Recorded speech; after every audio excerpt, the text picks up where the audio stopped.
O que eu mais quero habita em minha vida e lava os meus pecados, transforma por inteiro. Eu me entrego, habita em minha vida e lava os meus pecados, transforma por inteiro. Eu me entrego, habita em minha vida e lava os meus pecados, transforma por inteiro. Eu me entrego, habita em minha vida e lava os meus pecados, transforma por inteiro. Eu me entrego.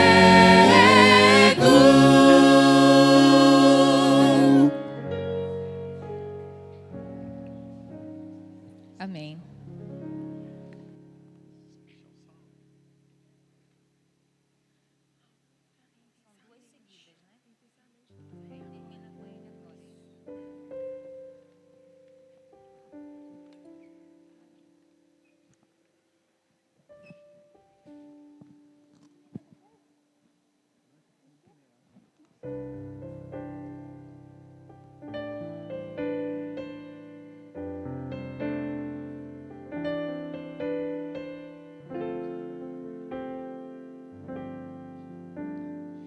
Quantas vezes eu me sinto só, abatido e com problemas sem solução, e parece que não tem ninguém pra me ouvir e dar um pouco de atenção. A tristeza toma conta da vontade de desanimar. Eu me sinto tão sozinho e sem forças pra lutar. Mas Cristo diz: não temas, eu já venci o mundo, te tirei do poder das trevas, te coloquei num lugar seguro. Seu amor é sem limite, seu amor é sem limites. Basta crer em Jesus, descansando neste seu amor que é sem limites. Basta crer que Ele existe, seu amor é sem limites.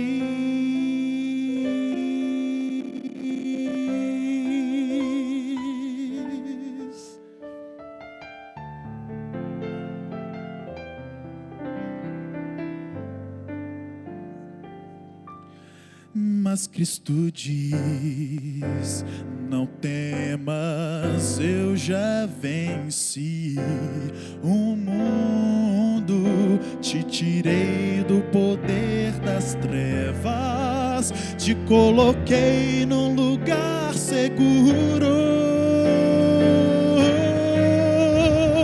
Seu amor é sem limite, seu amor é sem limites. Basta crer em Jesus, descansando neste seu amor que é sem limites. Basta crer que Ele existe, seu amor é sem, seu amor é sem limites, seu amor que é sem limites. Basta crer em Jesus, descansando neste seu amor, que é sem limites. Basta crer que Ele existe. Seu amor é sem limites. Seu amor é sem limites.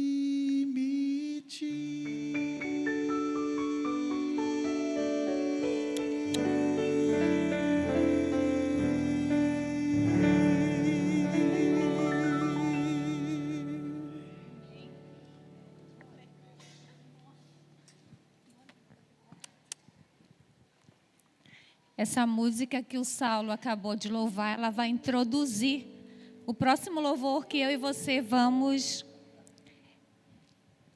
louvar ao Senhor nessa noite. Sabe por quê? O amor de Deus, ele foi sem limite. João 3,16 fala que Deus amou o mundo de uma maneira tal, ou seja, que eu e você, nós não temos como compreender. É um amor incompreensível e sem limites. Ele nos amou tão intensamente que Ele resgatou eu e você na cruz, onde nós merecíamos apenas uma coisa, a morte, mas a morte eterna. Através do que Ele fez por mim e por você na cruz, eu e você podemos ter hoje a oportunidade de erguermos a nossa cabeça e termos a certeza da salvação em Cristo Jesus. Amém? Amém, porque Ele já pagou por nós na cruz. Ele já nos deu o presente que nós não merecíamos. É por isso que essa música, ela é intensa na sua letra. Porque o que é o mínimo que nós podemos fazer aqui por Ele. E você e eu somos convidados a louvar neste momento. Não olhando aqui para as nossas vozes que são imperfeitas, mas lá na cruz do Calvário, onde eu e você temos um alto valor. Se o mundo não te dá valor, Ele deu valor e foi até o fim por mim, por você. Amém? Cante com a gente então, intensamente. Cante refletindo nesse sacrifício que Cristo fez por mim, por você.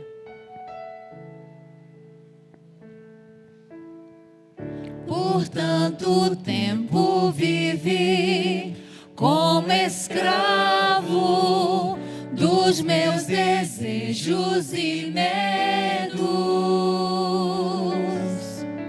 até que eu entendi que Cristo é tudo pra mim, só nele sou completo e restaurado.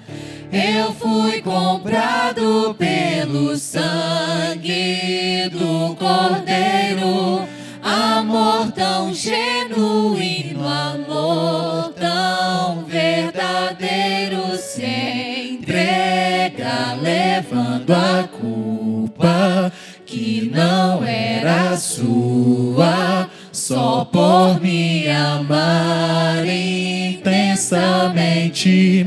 Eu fui comprado pelo Rei do Universo, que enviou seu Filho pra viver mais perto e me mostrar o rumo, o caminho para casa, só por me amar intensamente.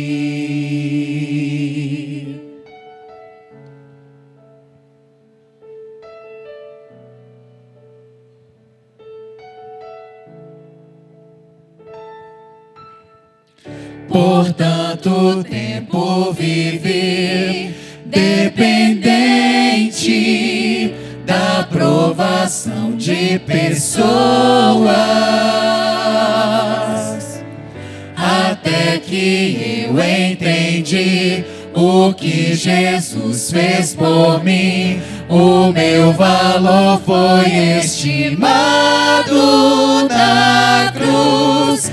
Eu fui comprado pelo sangue do Cordeiro, amor tão genuíno, amor tão verdadeiro se entrega, levando a culpa que não era sua, só por me amar intensamente. Eu fui comprado pelo Rei do Universo, que enviou seu Filho pra viver mais perto e me mostrar o rumo, o caminho para casa, só por me amar intensamente. Na cruz entendo teu amor, na cruz recebo meu valor, na cruz encontro o caminho para a eternidade. Na cruz entendo teu amor, na cruz recebo meu valor, na cruz encontro o caminho para a eternidade.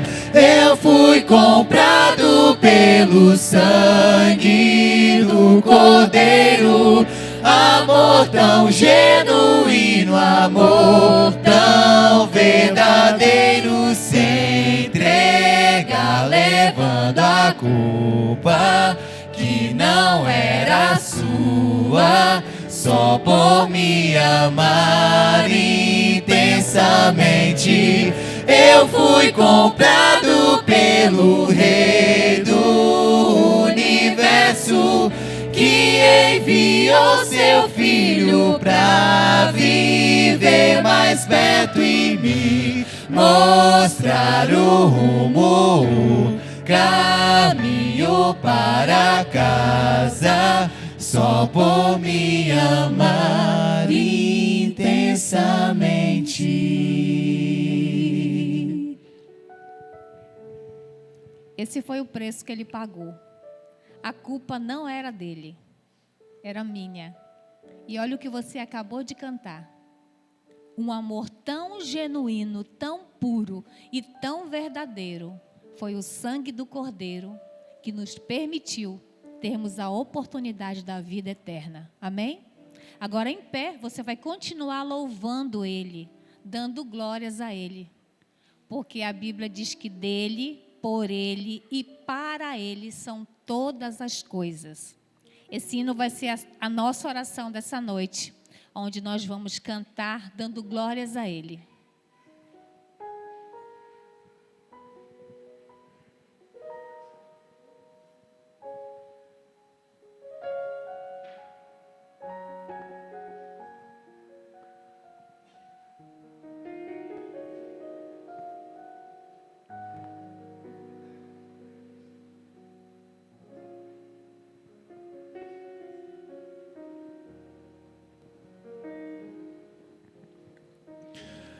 Porque dele, por ele, para ele são todas as coisas. Porque dele, por ele, para ele são todas as coisas.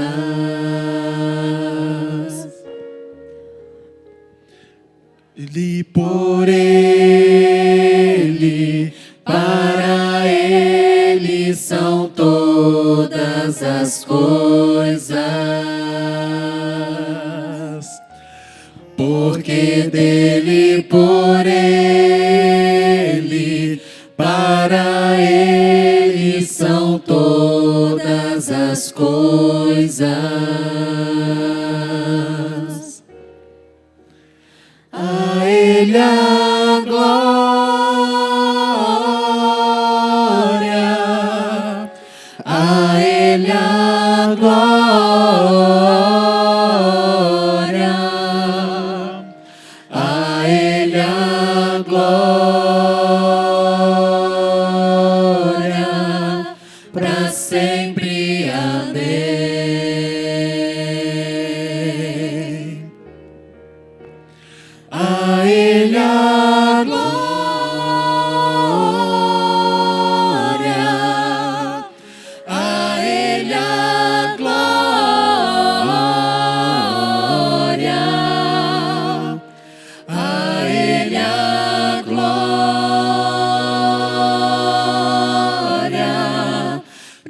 sempre. Amém.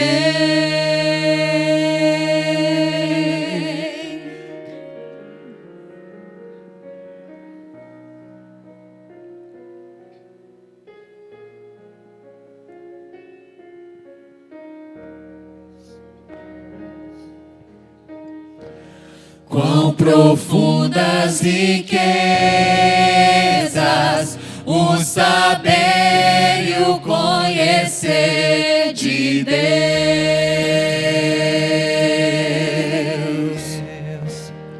Quão insondáveis seus juízos e os seus caminhos. Quão profundas riquezas o saber e o conhecer de Deus.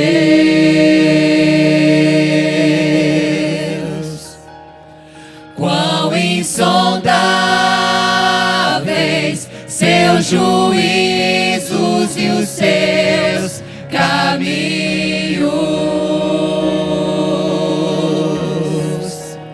A Ele a glória, a Ele a glória,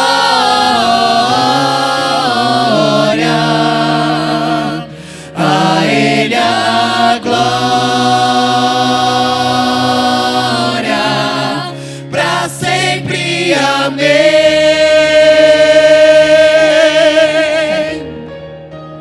A Ele a glória,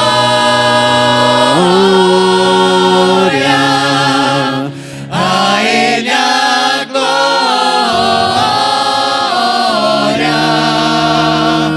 a Ele a glória, pra sempre. Amém.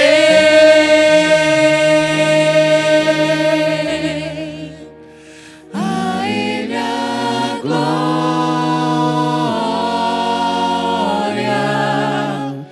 a Ele a glória,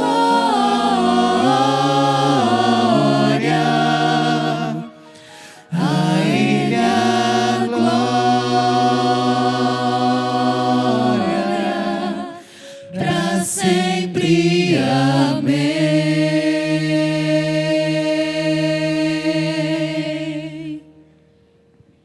Que bom que você escolheu estar aqui nessa noite para participarmos juntos desse momento de adoração, desse momento de entrega também.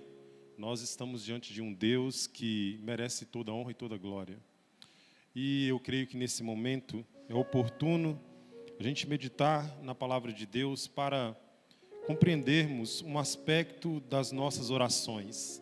O livro de Tiago, no capítulo 4, nos diz aqui que, o verso 2, vocês cobiçam e nada têm, matam e sentem inveja, mas nada podem obter, vivem a lutar e a fazer guerra, mas nada têm, porque não pedem. Pedem e não recebem, porque pedem mal para esbanjarem em seus prazeres. Mas o verso 5 me chama a atenção, porque o verso 5 confronta essa primeira parte, dizendo assim: ou vocês pensam que é em vão que a Escritura diz, é com ciúme que por nós anseia o Espírito que Ele fez habitar em nós? A Bíblia diz aqui para a gente que nós fazemos muitos pedidos a Deus. E a maior parte dos nossos pedidos são pedidos para esbanjarmos em prazeres nossos, para realizarmos os nossos próprios desejos. E muitos até usam Deus como uma lâmpada mágica, né? Senhor, eu desejo isso, eu quero isso. E não recebem, e não estão alcançando, e não estão obtendo, porque pedem mal. E o verso 5 confronta dizendo assim: o Espírito Santo tem ciúme, ou seja, ele gostaria de ser pedido. Ele deseja ser pedido. Em primeiro lugar, ele quer ser suplicado, desejado por nós. E quando nós recebemos o Espírito Santo de Deus, a gente segue pedindo como agrada a Deus.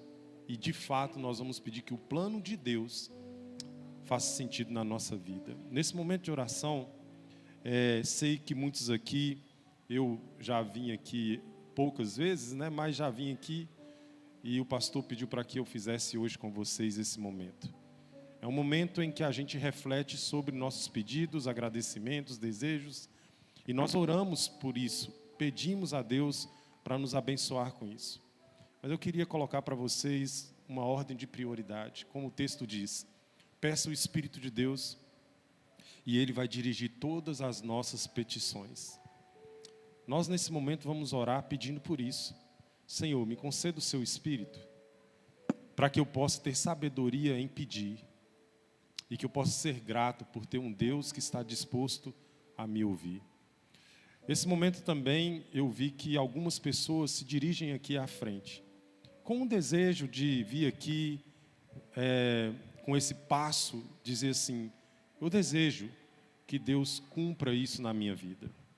Então, se você tem o desejo de colocar em prioridade o Espírito Santo como o primeiro pedido para a sua vida, para que Ele dirija todos os outros pedidos e Ele acompanhe você em todas as suas necessidades e realizações, então, se você quiser e se você puder, eu vou orar com aqueles que vierem aqui e nós vamos pedir a Deus: nos dê, Pai, o Espírito Santo do Senhor. Já estou vendo alguns se dirigirem aqui. Se você desejar fazer essa súplica, essa oração a Deus, convido você a vir orar conosco aqui à frente. Se você quiser permanecer onde está também, nós vamos orar por todos. Mas se você quiser dar esse passo, vir aqui orar conosco, demonstrar sua dependência de Deus e desejo de colocar isso em primeiro lugar na sua vida, nós vamos interceder aqui juntos. Vamos orar aqui juntos.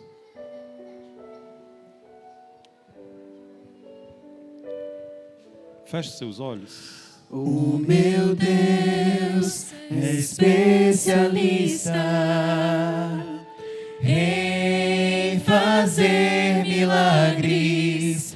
Fez o coxo caminhar, fez o cego enxergar, o mar acalma ao seu mandar.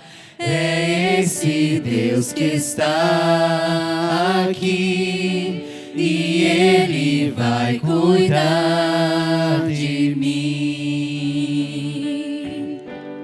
Amém. Nosso Deus, Ele vai agir. age sobre nós. Ele vai agir.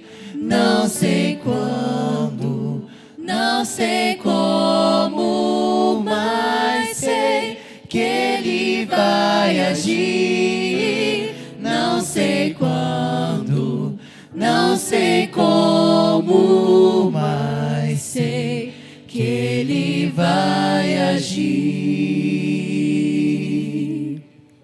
Pai querido, a tua igreja está aqui diante do Senhor, se colocando diante de ti, demonstrando dependência do Senhor, necessidade do Senhor.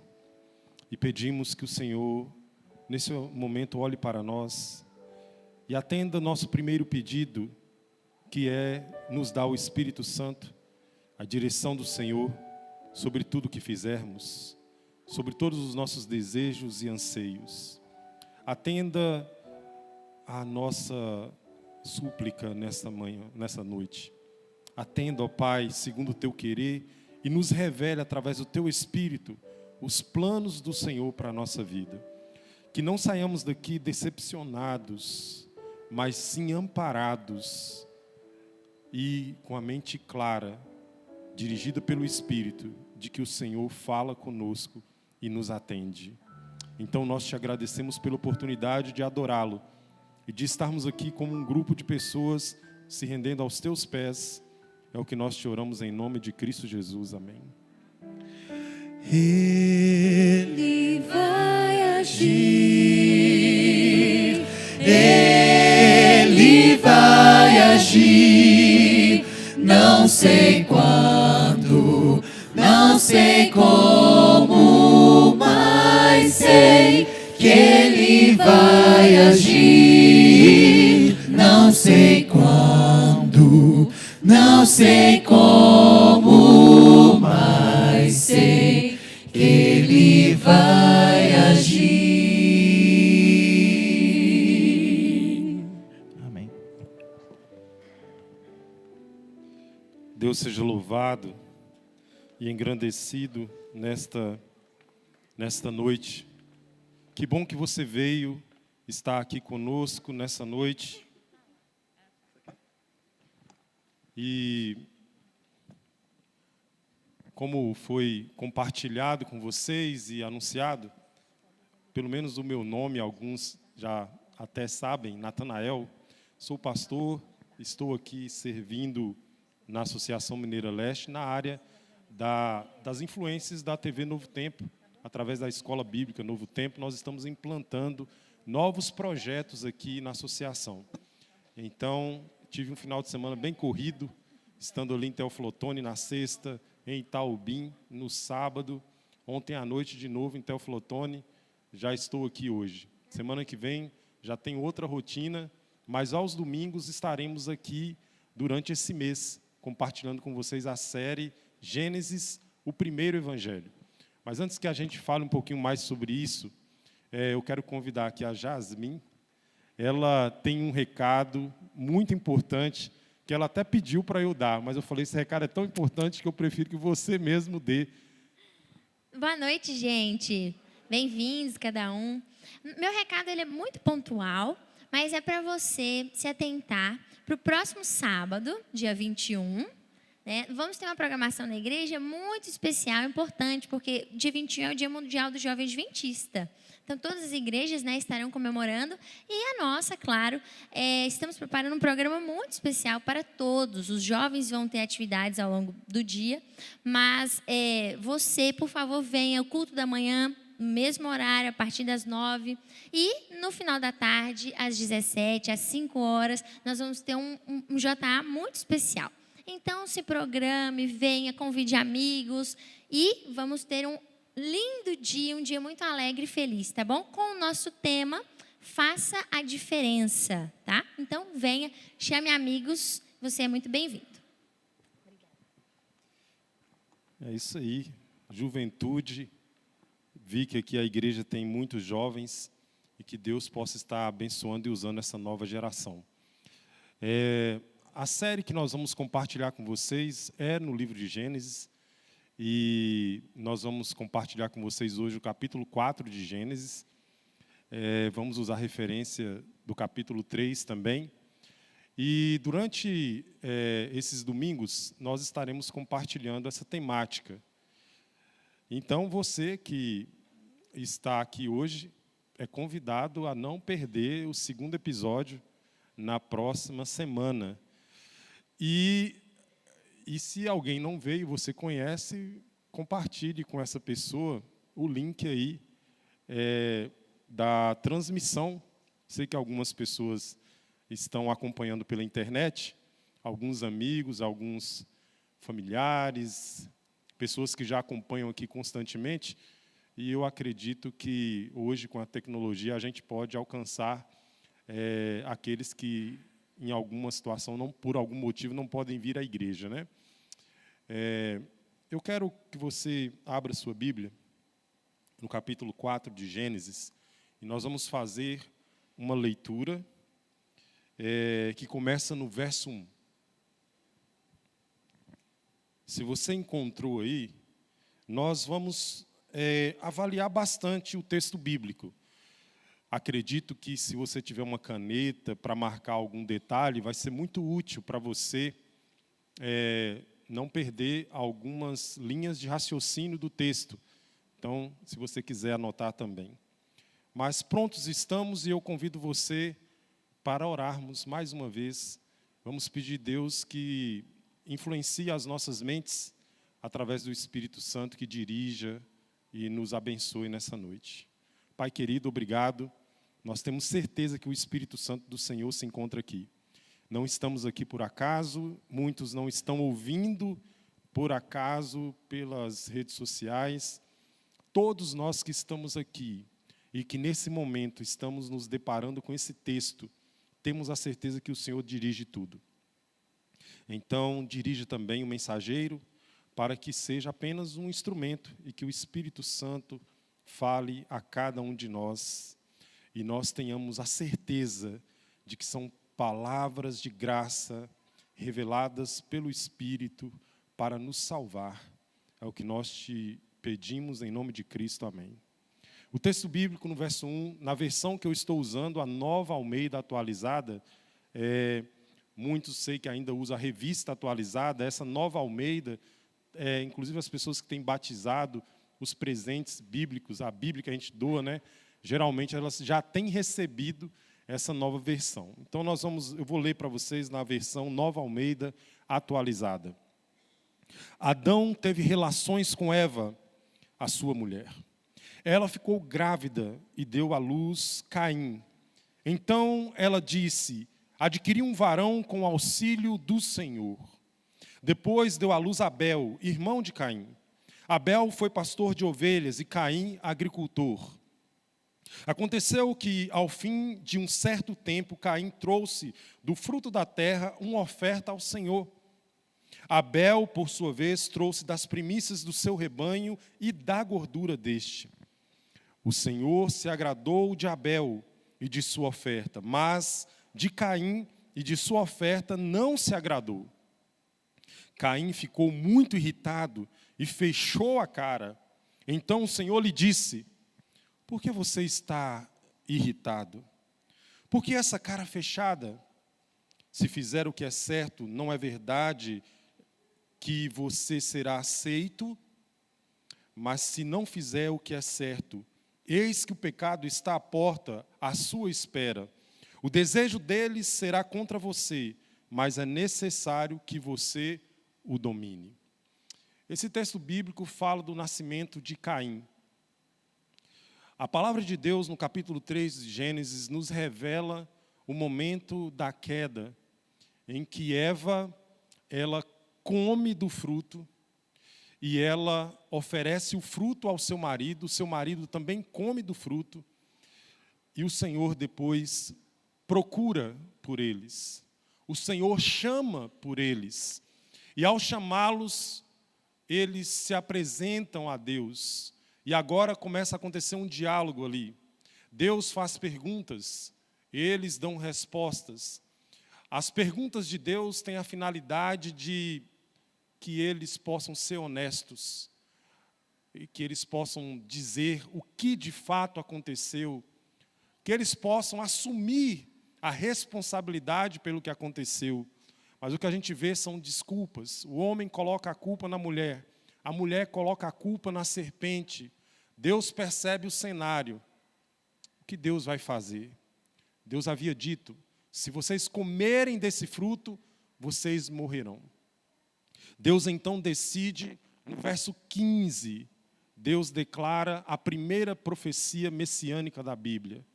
E nós vemos aqui no capítulo 3 de Gênesis, e o verso 15, assim claramente: porém, inimizade entre você e a mulher, entre a sua descendência e o descendente dela. Este lhe ferirá a cabeça e você lhe ferirá o calcanhar. Nesta profecia messiânica, nós temos aqui um descendente da mulher sendo prometido. Esse descendente iria resgatar o homem da condenação pelo seu ato. O homem deveria morrer, um animal morre na ocasião, no lugar. Esse animal constantemente é morto no período bíblico do Antigo Testamento. Nós reconhecemos ele no sacrifício de Abraão, de Isaac, de Jacó. Vemos esse sacrifício no tabernáculo. Constantemente um cordeiro é oferecido no lugar do pecador. Esse descendente da mulher prometido, Adão e Eva agora estão na expectativa. Quando virá o descendente para que nós possamos ser resgatados, para que nós possamos ter de novo a verdadeira bênção de Deus fluindo na nossa vida. Então Eva tem o seu primeiro filho e ela fica vibrante. O texto bíblico diz no verso 1, ela disse, adquiriu um varão com o auxílio do Senhor.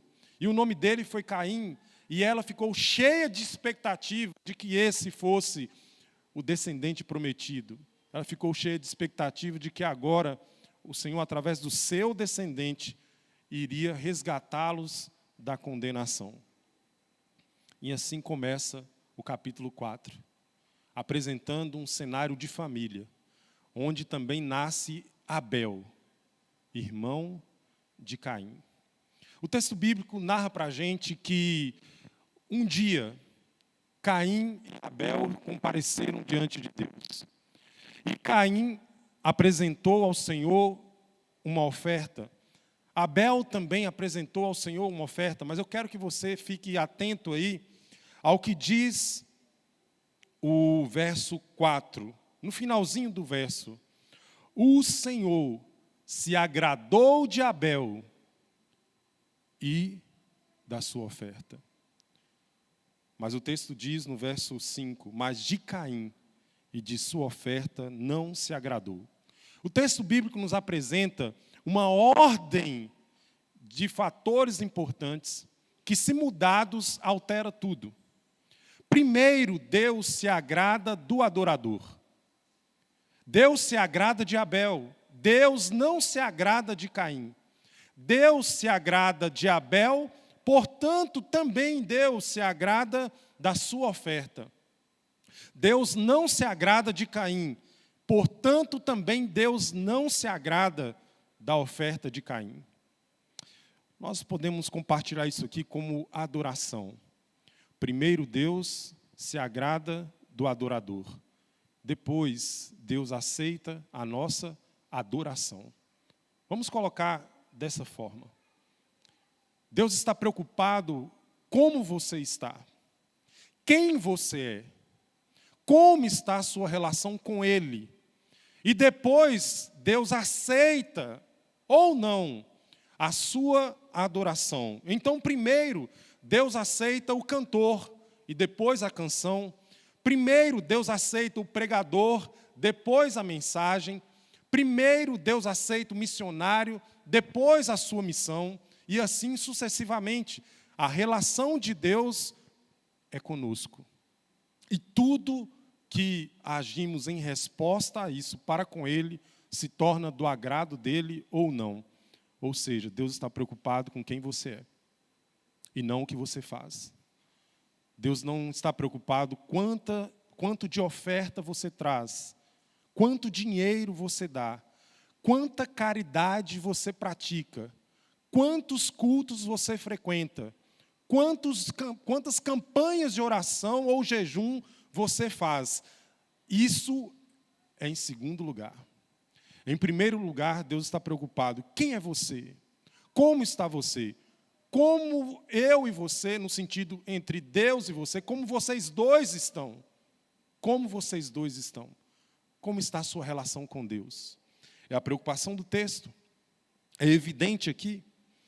O texto nos apresenta que Caim trouxe o melhor do fruto. Abel trouxe uma ovelha. Eu vou perguntar aqui para vocês, quantos de vocês aqui seriam capazes de parir uma ovelha?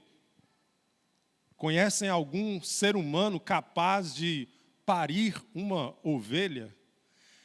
Mas, ao mesmo tempo, eu pergunto para vocês aqui, talvez aqui tenha algumas pessoas que têm ali o seu sítio, né, ou a sua fazenda, né? Quem sabe eu esteja sendo modesto aqui ao perguntar para alguns, não conheço o público aqui. Mas quantos aqui já produziram uma roça de milho? Quantos aqui já produziram uma roça de melancia? Quantos aqui já produziram uma roça, sei lá, de quiabo?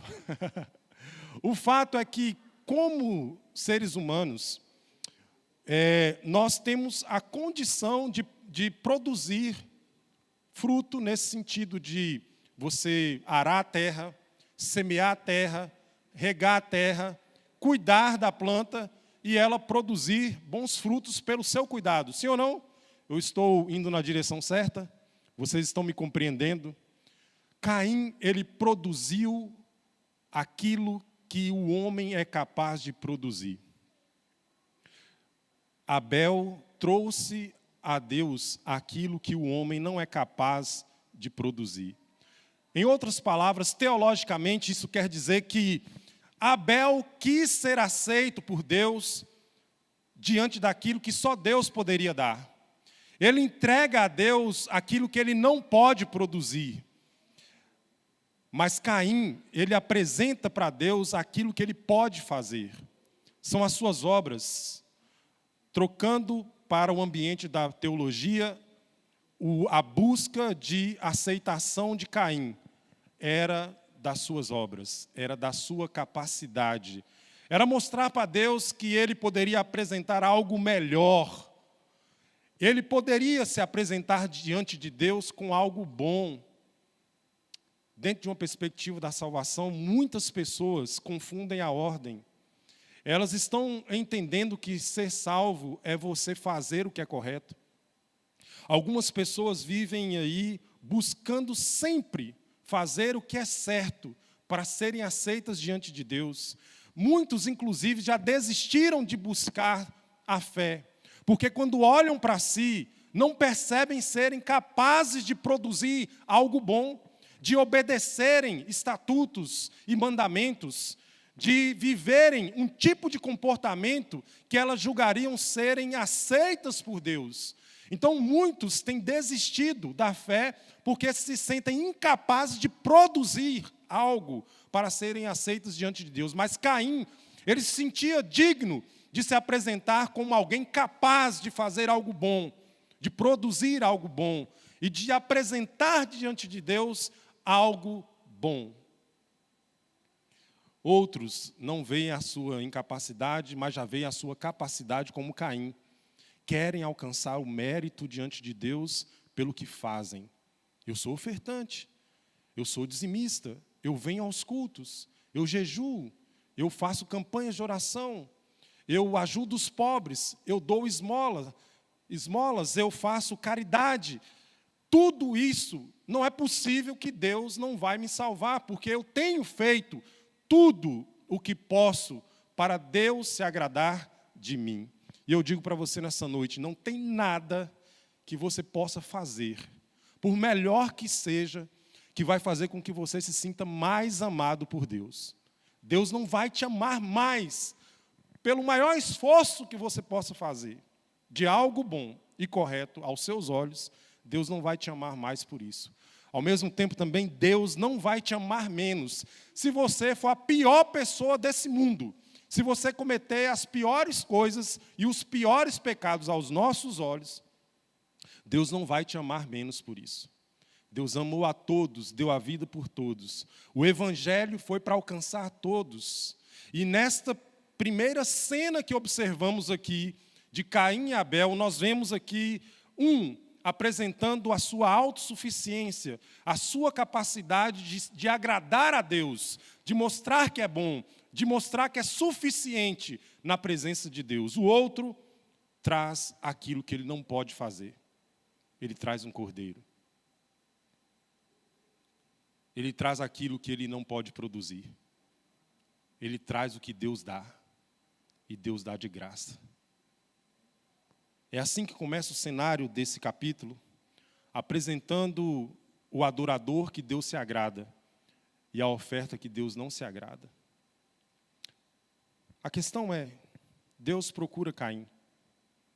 E Deus faz uma pergunta ou uma abordagem para Caim.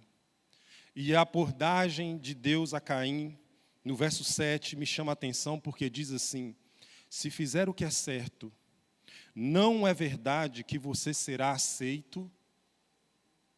Olha, Deus está fazendo uma pergunta retórica. Se você fizer o que é certo, certamente você será aceito por mim.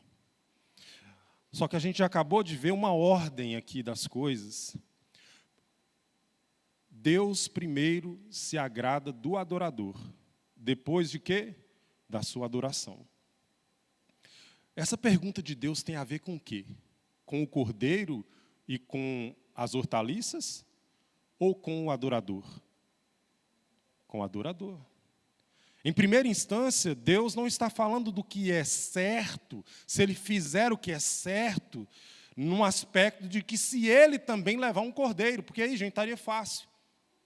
Porque aí voltaria ao mesmo problema que acabamos de dialogar.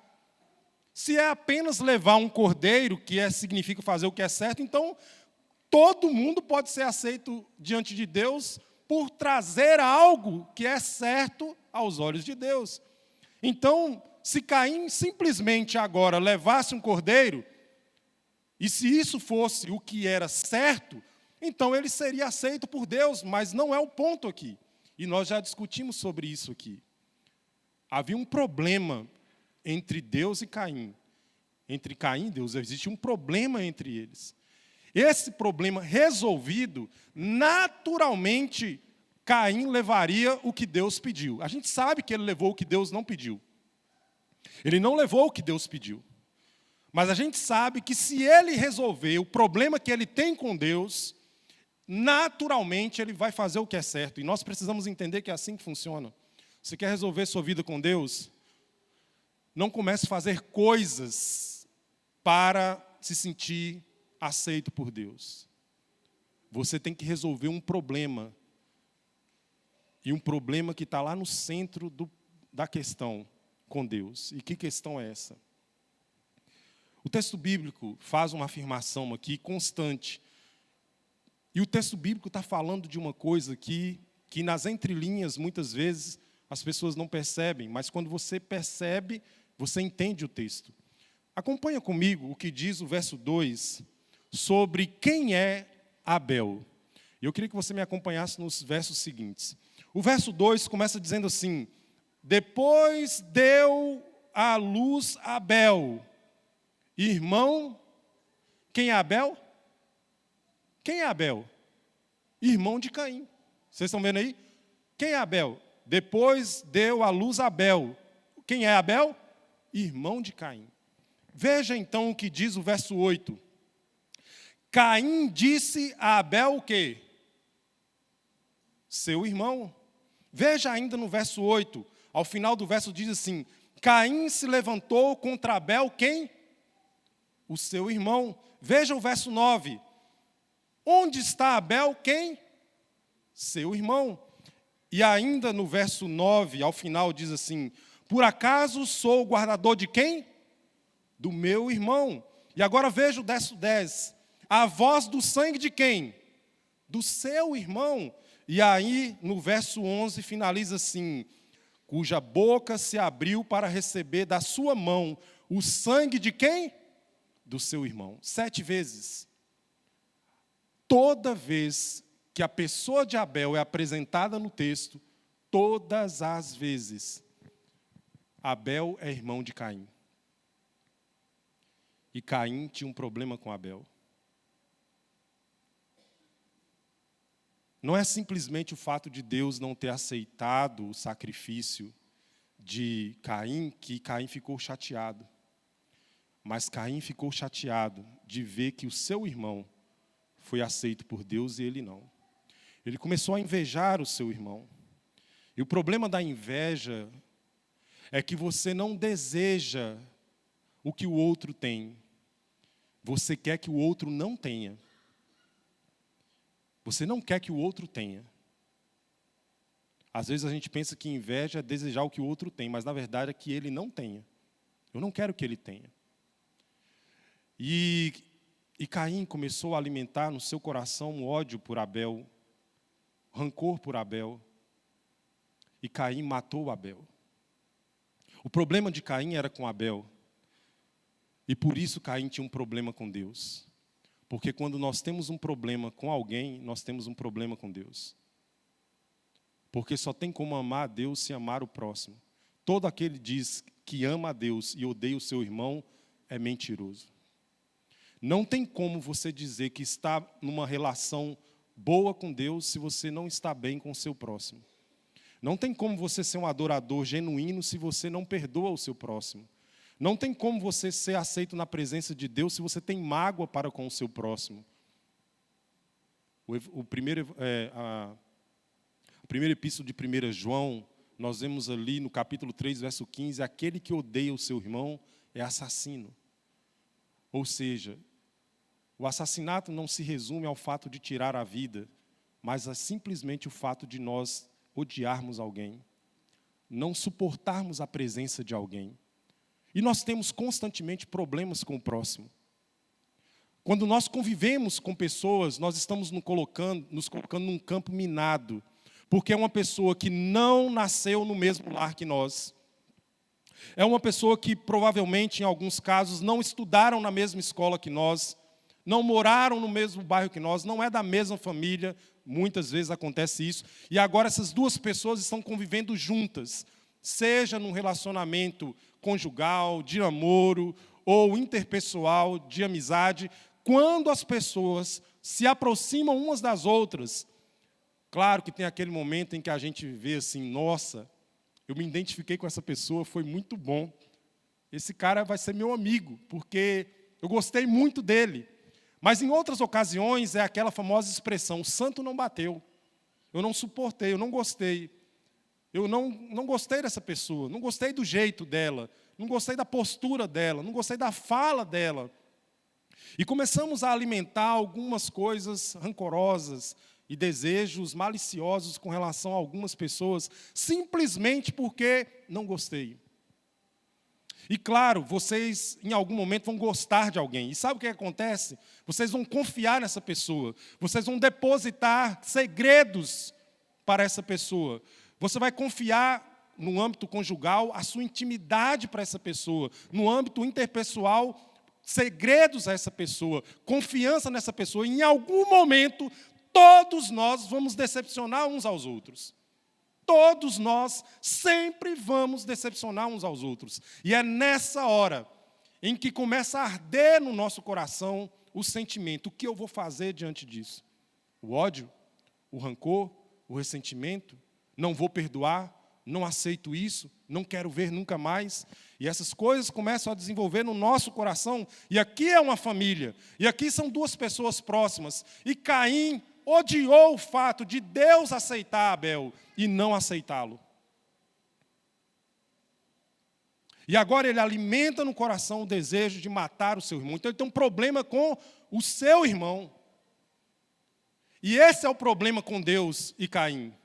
Caim está com um problema não resolvido com o seu irmão, naturalmente ele não pode ser aceito por Deus. Então quando o texto bíblico diz assim,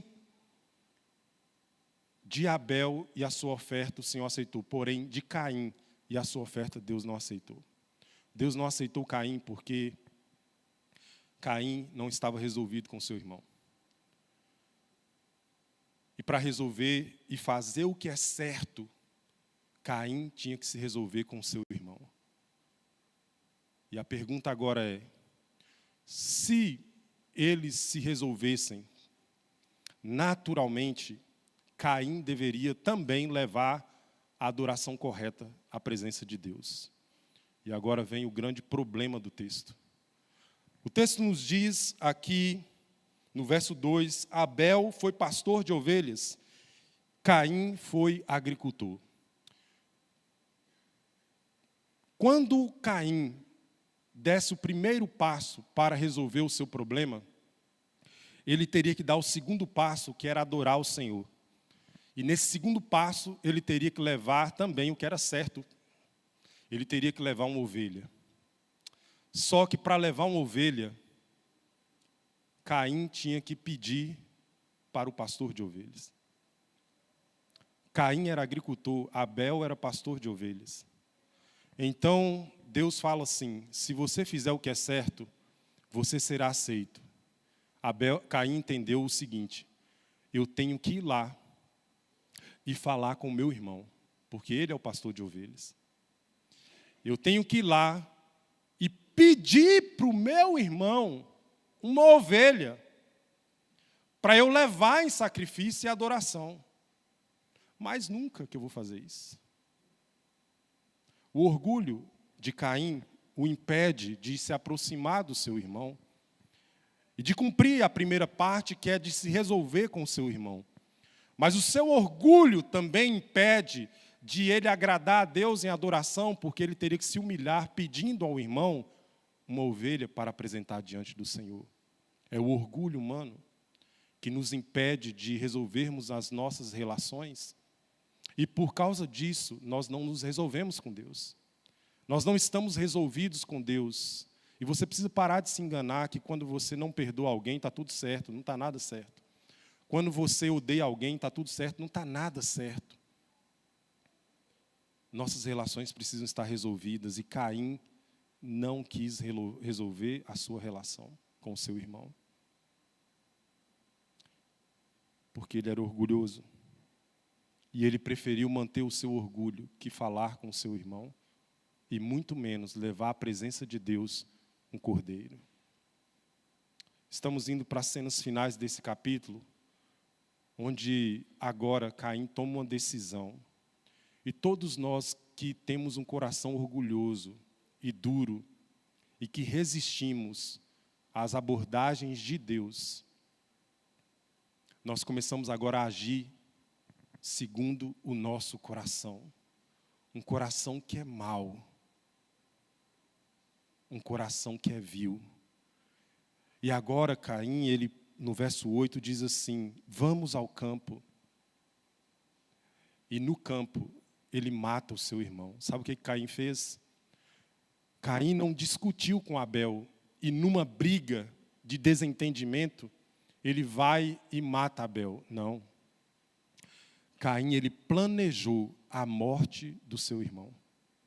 A gente sabe, eu não sou do júri, mas a gente sabe que uma coisa é numa briga de trânsito, numa discussão no campo de futebol, ou numa briga entre vizinhos, ou numa desavença, no calor das emoções, a gente tirar a vida de alguém, e isso no tribunal se vê de uma forma.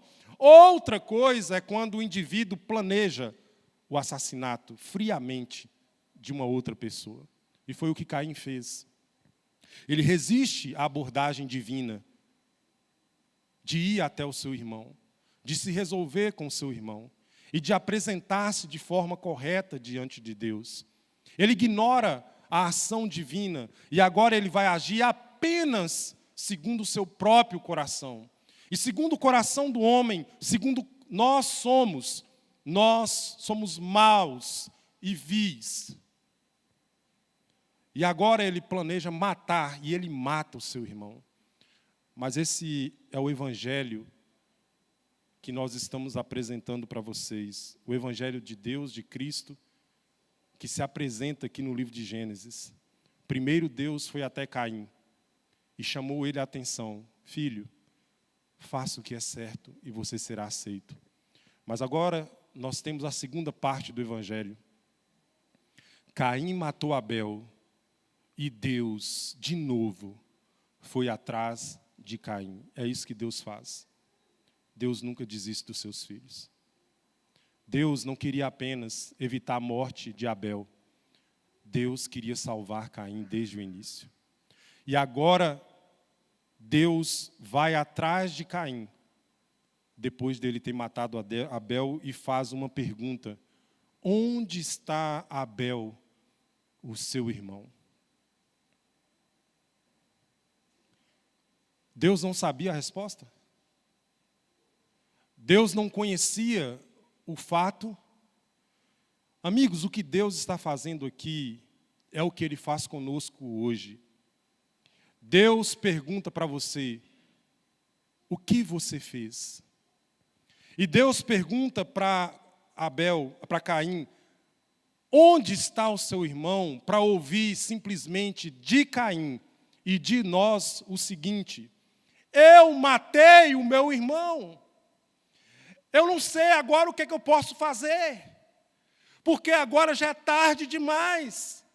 Eu pensei no que aconteceu, eu alimentei no meu coração um ódio pelo meu irmão, eu desejei tirar a vida dele, eu planejei tirar a vida dele, e eu não dominei o meu coração, e a minha vontade foi maior do que eu. E aí eu fui e matei o meu irmão. Foi isso que eu fiz, Senhor. E agora, o que vai acontecer comigo? Tem jeito para mim? Tem como recuperá-lo? Tem como mudar esse cenário? Senhor, o que eu fiz? Deus pergunta, porque Deus quer ouvir a confissão.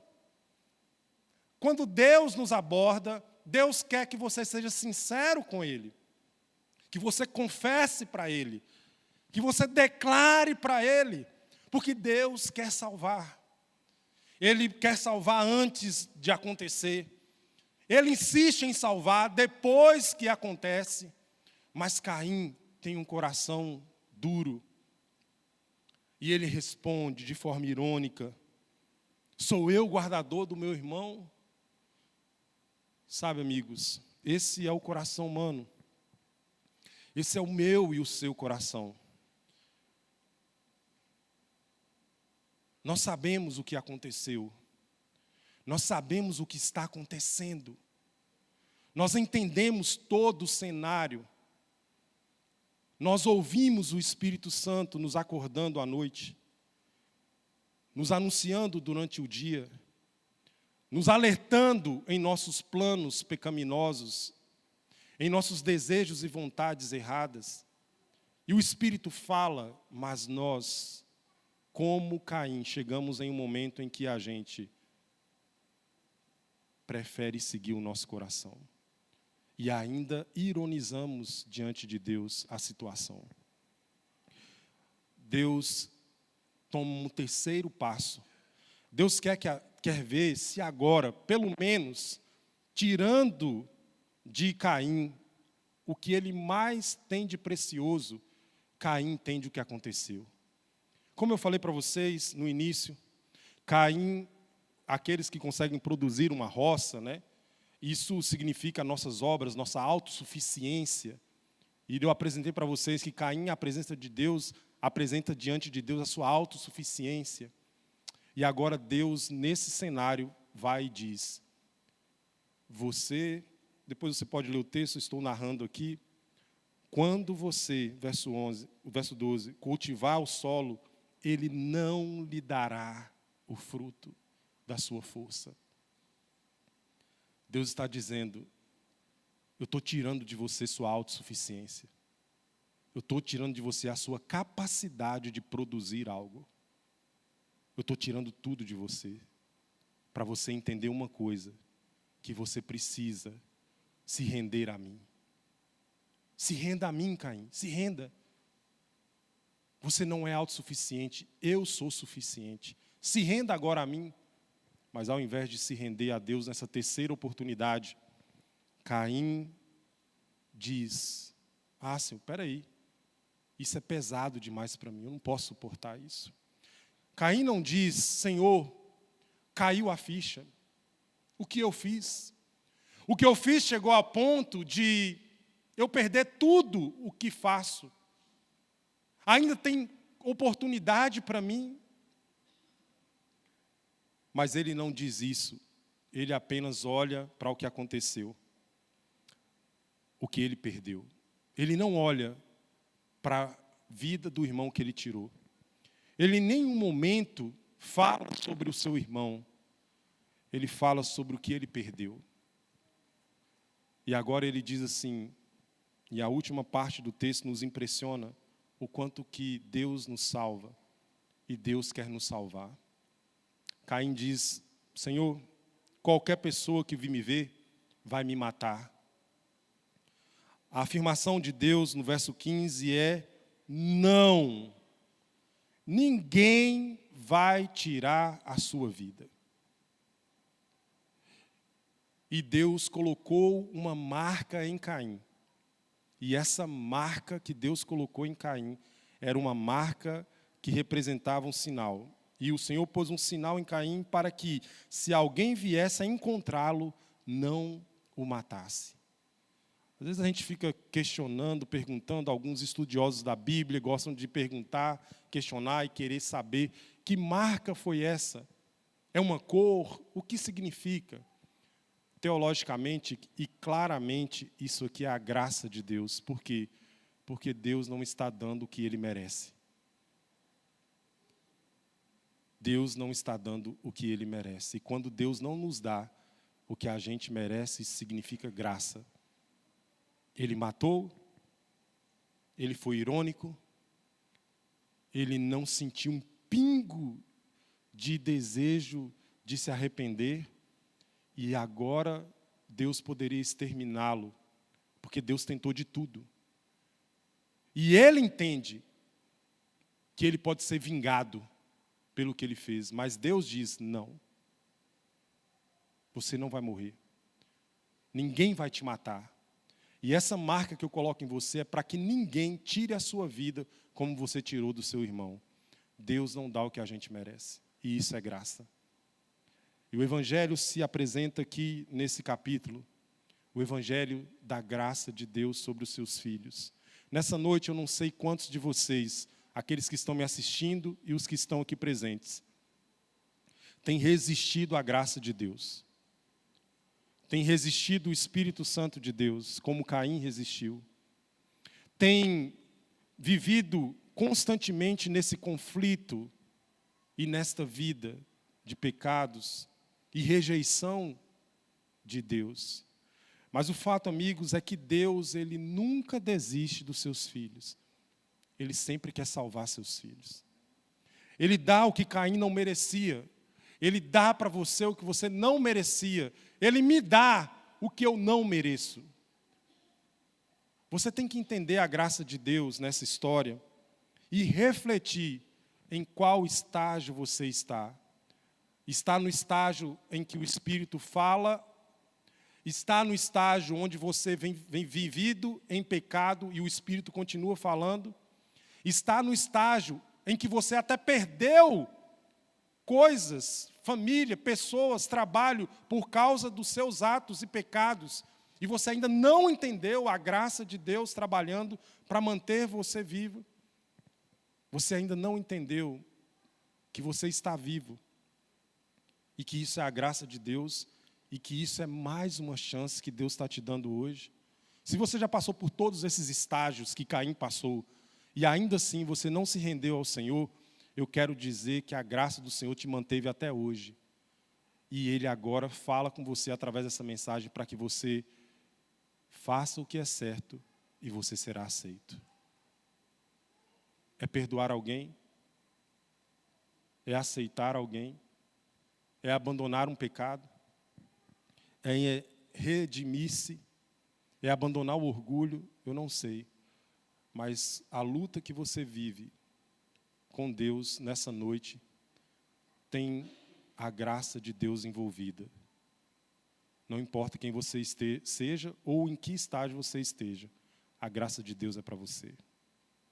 E esse é o Evangelho de salvação, que começou lá atrás com Adão e Eva e com Caim, e que continua ao longo da Bíblia nos mostrando a graça de Deus. Nessa noite eu quero orar com todos aqueles que nos assistem e que estão aqui presentes, que querem tomar uma decisão nessa noite. E a decisão é muito simples. Senhor, eu quero me render à sua graça. Porque eu entendi a história de graça na vida de Caim, mas ele resistiu a essa graça. Eu não quero resisti-la. Se você nessa noite, onde você estiver, deseja aceitar essa graça de Deus na sua vida, eu quero fazer uma oração com você de entrega. Se você puder ficar aqui em pé no seu lugar, se em casa você puder fechar os seus olhos, nós vamos pedir a Deus: Senhor, obrigado por essa graça, e me aceita, Senhor, como eu estou. Me perdoa, Senhor, e eu me rendo ao Senhor e aceito a sua graça. Nosso Deus, muito obrigado, porque nesta noite, ao abrir a Tua palavra, nós estamos aqui compreendendo o Evangelho da salvação, nessa história impactante, dramática e profunda, mas que nos ensina que o Senhor não desiste de nós. E se estamos vivos, é por causa da Tua graça. E nesta noite nós não queremos resisti-la, nós queremos aceitá-la e entregarmos a nossa vida ao Senhor. Por favor, perdoa-nos e aceita-nos como estamos. e transforma-nos. É o que nós oramos em nome de Cristo. Amém.